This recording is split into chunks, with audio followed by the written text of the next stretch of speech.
Be careful when people are under pressure. When people are about to die, be careful. They will say things and you may take it to be gospel truth. Or you may take them to be yours. Tell the person next to you, you look like you are miserable. Whatever you say is not for me, it's for you. That's why sometimes people say, I was praying for a particular lady, and she said, Musumba, I've been going to another church, and the pastor there told me, if I ever leave that church, I'll never do anything successful. I'll not mount to anything, because it's his anointing that is preserving me. Now I left, things are falling apart.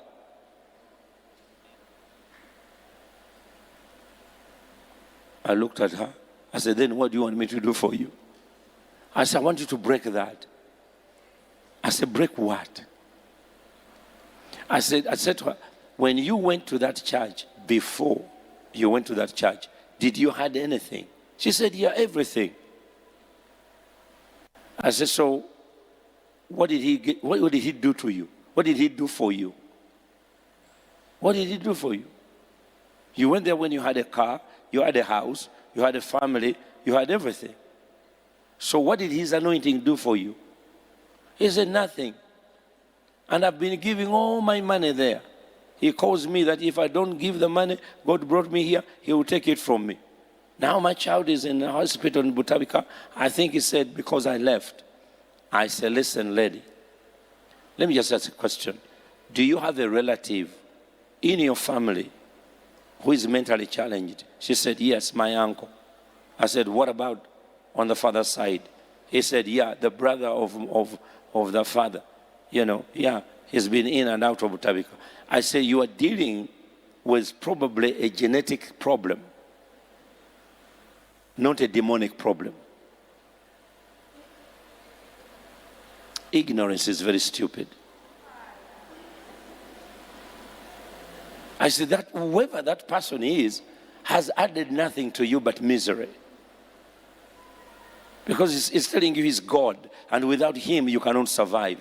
I said, lady, when your kid come out of the hospital, bring him here, we'll pray for him, and the Lord will deliver him. And the Lord delivered that kid. He passed his senior 6. He went to Oxford. He finished. Now he's working in the UK. He's normal. He's married. He has children.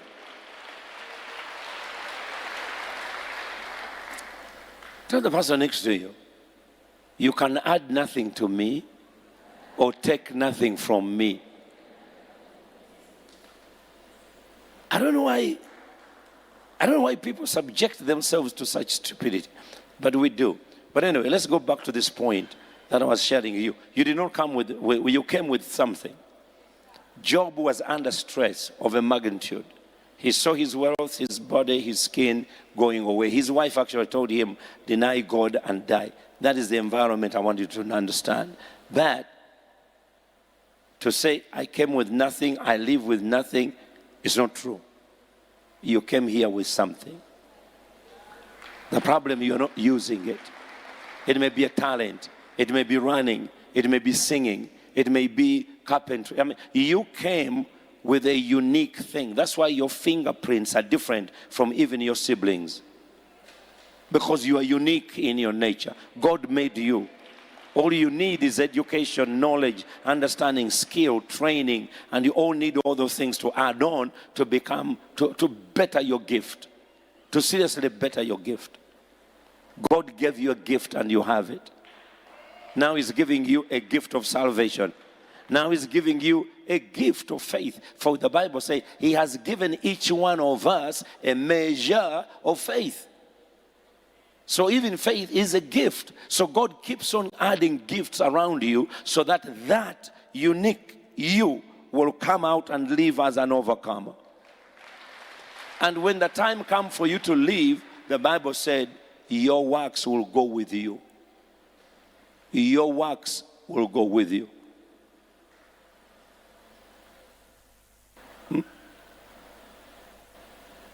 Your work will go with you. That's what he said. Blessed are the death of his servants, because their work go with them. Child of God, you're going to go with your works. Your works are going to follow you. Bw'oba wanywanga nnyo ecupa za bbiya zigenda kugoberera. Ojja kutunula emabega nga maama kreti za bbiya zijja zikunoonya. Psalms 11, Psalms 116 verse 15. Psalms 116 verse 15. Precious in the sight of the Lord is the death of his saints. Precious. Because when you die, you come with your works. He see how you defeated the devil, how you built that church, how you organized that thing, how you evangelized, how you brought souls, how you... Child of God, you didn't come with nothing, and you're not living here with nothing. You're living here with something. So when you tithe and you give and you help people and you feed the hungry, your works are going to go with you. When you tell people about the love of God and the knowledge of God, people's lives are going to be transformed. Somebody say amen. Amen. That's why when we are tithing, and by the way, there are three things which stands alone. If you do one thing, you will trigger in motion millions of miracles. You'll trigger in motion millions of miracles. So, child of God, in Jesus' mighty name, one of those things is tithing. Because when you tithe, he opens up 7 blessings. 7 things he releases to you. He opens up the windows of heaven, pour down a blessing there will be no room to contain. He rebukes the devourer for your sake, and he makes the nations know your salvation. You know, he adds on to you. Child of God, it's very, very important for you to understand 7 blessings. 7 blessings he gives you by doing one thing. When Abraham believed, he received righteousness. You know, believing is very powerful. Believing is very powerful. It opens blessing for you. So, child of God, there are certain things you have to do together, like prayer and giving, you do together. Seed is powerful. When you plant a seed, one seed will bring you a kernel of maize. I look at what we are doing in Karamoja. You plant one seed, and then a big cluster comes out. Out of that little seed. Out of that little seed. In fact, today, just look at that. That whole seeds you see, that whole cluster came from one seed.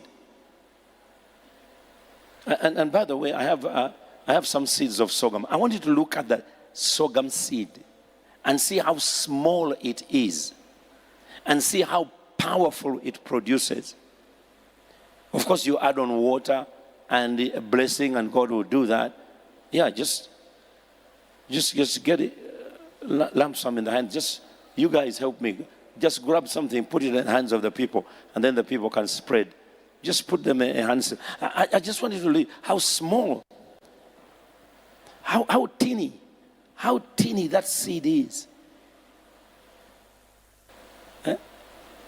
Look at it, just one seed, and then look at the cluster.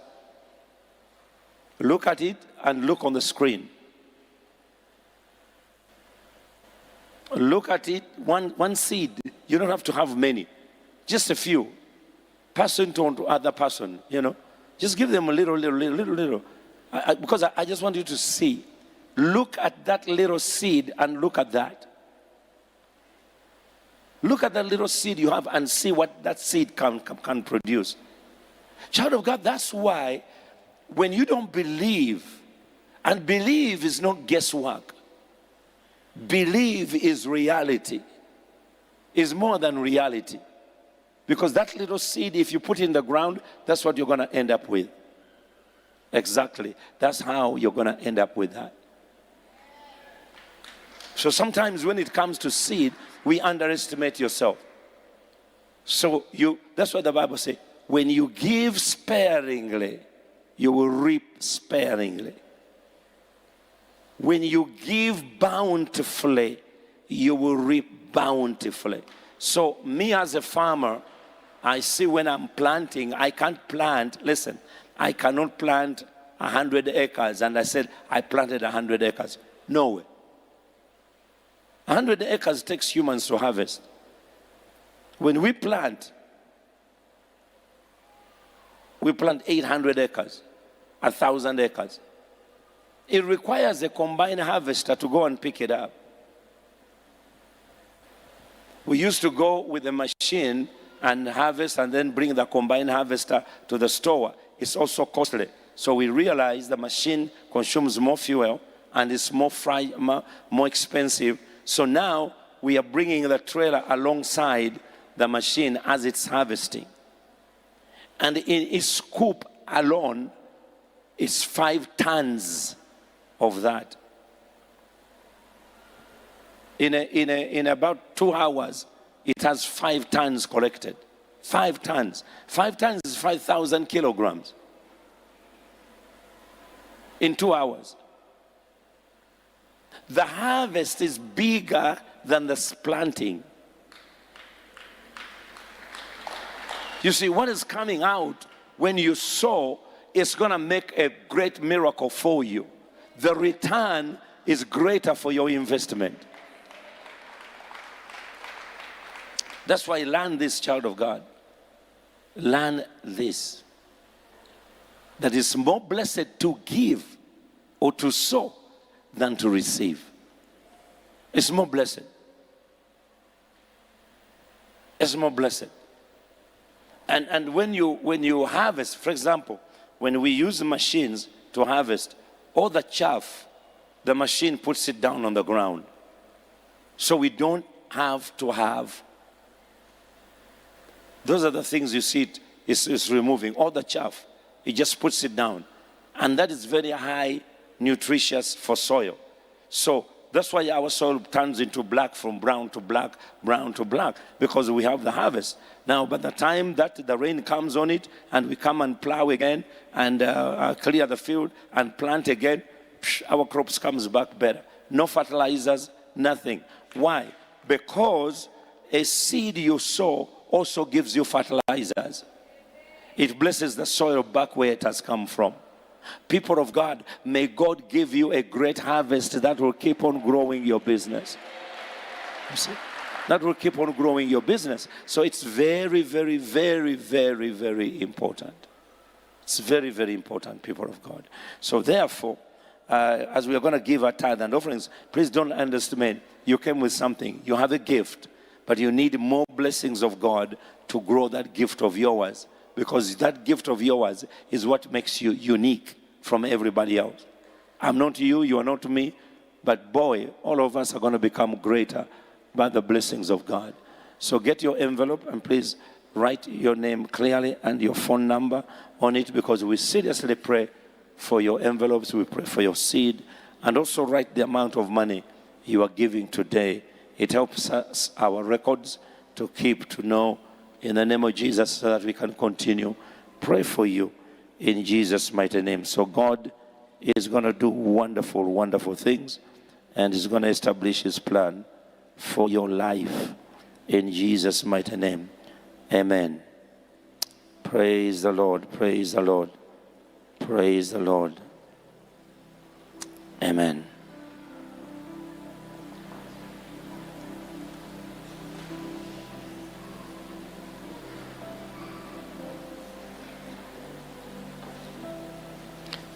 The Lord God Almighty is powerful.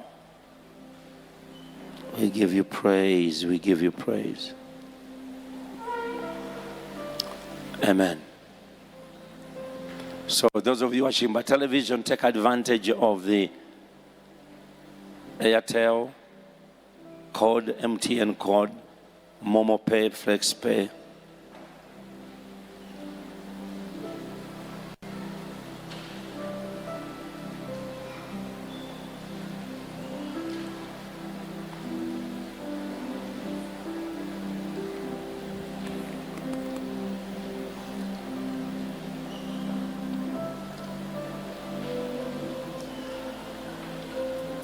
We give you praise, Jesus.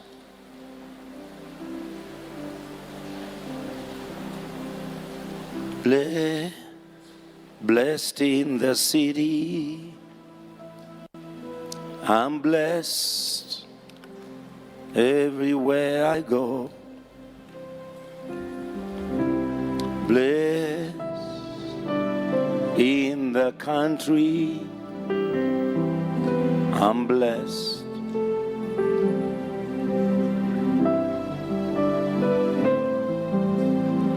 Come on, every day start claiming that you are blessed of the Lord, because you are blessed of the Lord. Blessed in the city, blessing everywhere, blessed in the country, I'm blessed.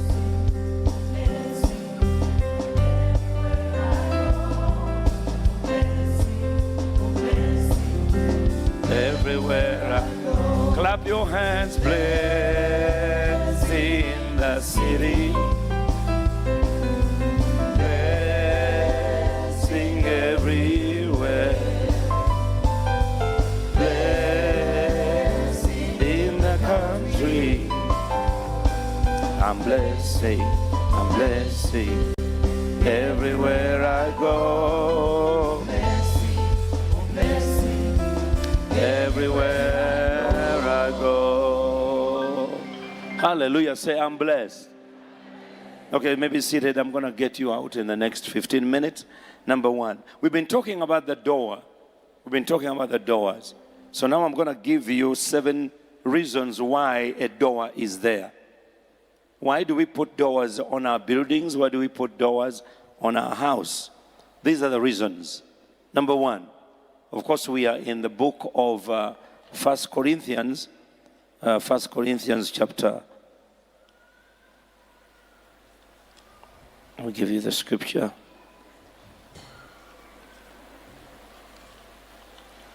First Corinthians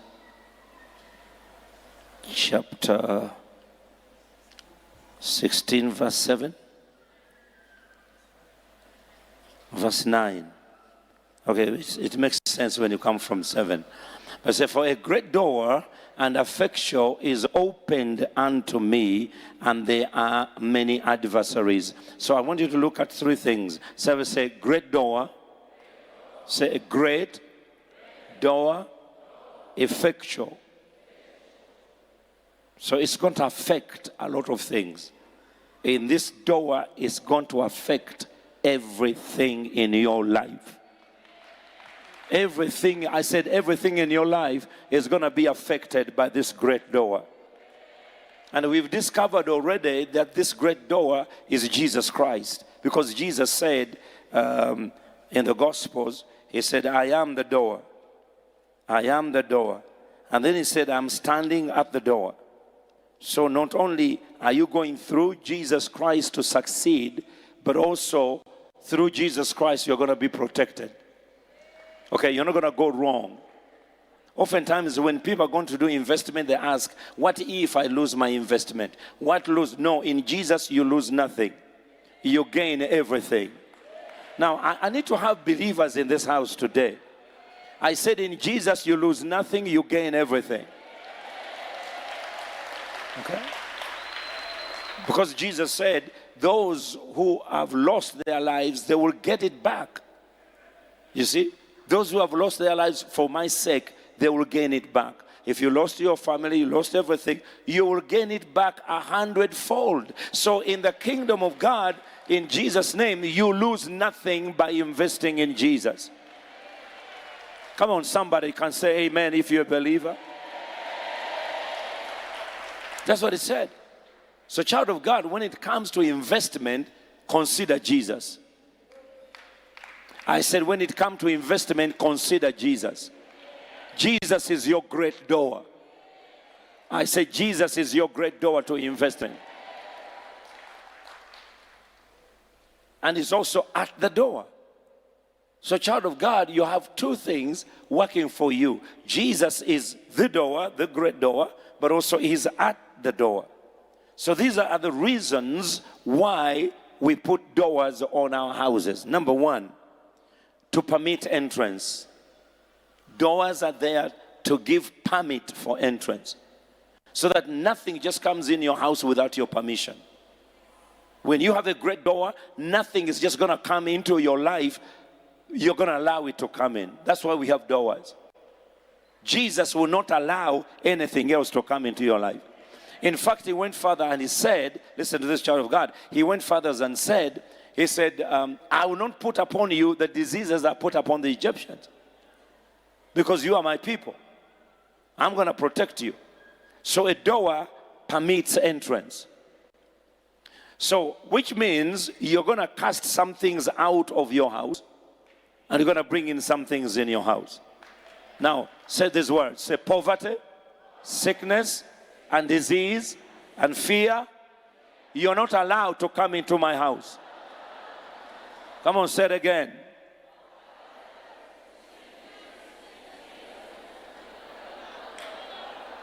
You are not permitted. You are trespassing. Oh, come on. Poverty is trespassing to come in your house. A door is there to allow or to give permit for entrance. For entrance. That's why in Psalms 20 something, he said, you ancient doors, you ancient gates, open up. Let the King of Glory come in. Somebody had to order those ancient doors for the King of Glory to come in. Somebody said, I've not allowed you to come in. Say it again. They say, you. You are not allowed to come in here. Who allowed you to come? There is a great door for you. Number 2, a door is there to keep the cold outside and the warmth inside. It's there to protect you from the cold outside there. That's why you have a door. You have that door to refuse some things and to allow certain things, or to retain things. It's there to retain cold outside and retain warmth inside. So you're not going to lose what you have. Are you hearing what I'm saying? You're not going to lose what God has given you. Say, I'm not losing nothing. I'm retaining everything. Oh, come on, somebody. You are retaining your peace of mind. You're going to retain your success. You're going to retain your joy. You're going to retain your happiness. You're going to retain your increase. Oh, lift your hands and say, the great door has been opened for me. But not for you, devil. In Jesus' mighty name. Number 3, why do we have the door? To protect those inside. To protect those inside the room or inside the house. Child of God, you don't understand this. But the way I look at you and the way I see 2026 and the way I see the favor and what you're going to do, you need protection. I say you need protection. I say you need protection. May God protect everything concerns you. Because you're going to become richer and you're going to become more healthier. You're going to become more knowledgeable. You're going to become more wiser. You're going to become more achieving. You need protection. So may God release his angels for you. And how does God protect you? When God wants to protect you, he will remove some things from you. Or he will remove some people from you. So in this protection, get to know this. There are some people who are going to disagree with you and walk away. Don't cry over them. God is trying to protect you. And when God wants to bless you or protect you, he will bring someone you've never seen before. Oh, God is going to connect you with somebody you've never known before. This is very, very important, child of God, to understand.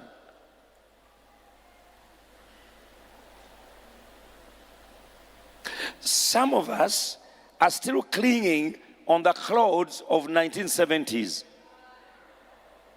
Because that's what you put on and you saw your wife. So you think the clothes is blessed. No, you are the one blessed. When you wear that clothes, the clothes look good. Ooh. Some people say, this clothes makes me look good. No, it's you who's making the clothes good.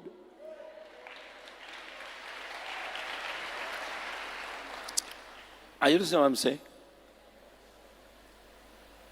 Some of you need to get rid of that clothes, those shoes. Because the day you put it on, they gave you a job. Now you are nearly worshiping those shoes. They are no longer fitting, but you have to wear them every time you go to apply for something.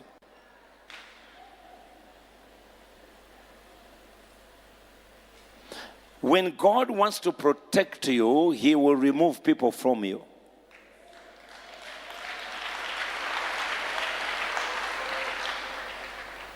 When He wants to bless you, He will bring people in your life.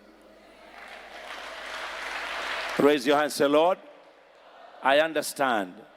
I need protection. Some of you, the protection God is going to give you is in a car.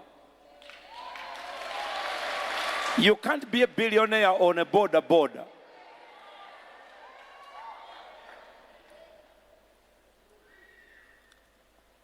Some of you,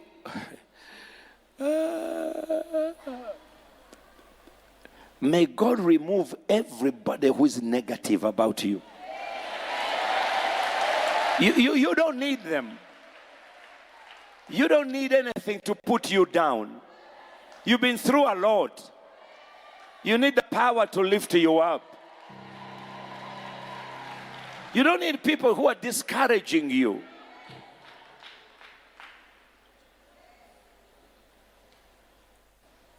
Say, the next 5 years, my plan is that God will be magnified in me. By the way, we've changed our way. We are no longer saying praise the Lord. We are saying God be magnified in me. God be magnified. Katonda zimbulukuswemula bubu. Everybody sees you, they will see a bigger God.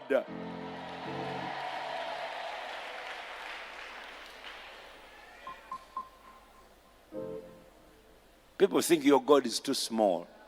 But this year, these 3 months, may they see your God magnified. So sometimes God must separate you from some stupid ideas you've been having over the years. One of the things that why believers or Christians we are not succeeding is because the great door, we don't believe in the great door. We don't believe that investing in the kingdom of God is more profitable and more secure than the insurances of this world. So we think, I am not going to succeed. But let me tell you, I've been working for Jesus for the past 40 years. I will never work for nobody else. I will never work for no one else. Because He's a better boss. He promotes you when you don't feel like promoted. He will increase you. When He gives you, it's in the family. He will give you life. He will keep on adding glory to glory to glory to glory.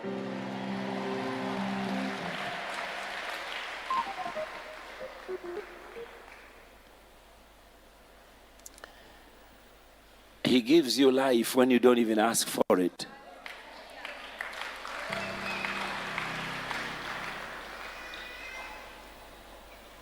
And everything you give Him back, He gives it back to you 100-fold. He is a miracle worker.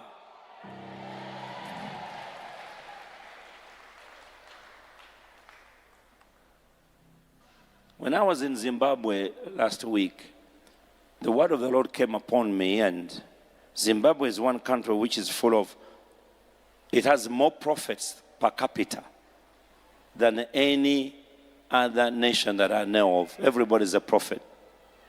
And the Spirit of the Lord came upon me, really, and He said, prophets see people's problem and never God's presence. And let me say it again. The modern prophets, they see your problems, but they will never see the presence of God around you. You see, a servant of Elijah, was it Elijah or Elisha? He looked and saw the power of the enemy. He saw the men who were coming to kill them. He saw. He didn't lie. But the man of God He said, God opened his eyes so that he can see that there are more for us than those against us. Child of God, when you hear, and I'm not against prophets, but I'm hearing what I'm seeing, and what I'm seeing, they say, I see this problem, I see that problem, I see this problem, I see this problem, there is this, so and so is coming. But what about the presence of God? Why don't you see, I see God bless you? Because his presence will neutralize the demonic powers. I mean, show me the presence of God. Talk to me about the possibility that I have in life. Don't tell me about my problem, because everybody has problems. Come on, somebody in this house. Don't waste my time telling me how bad the situation is. Don't tell me that. Show me how big God is and how quick he's coming to set my situations.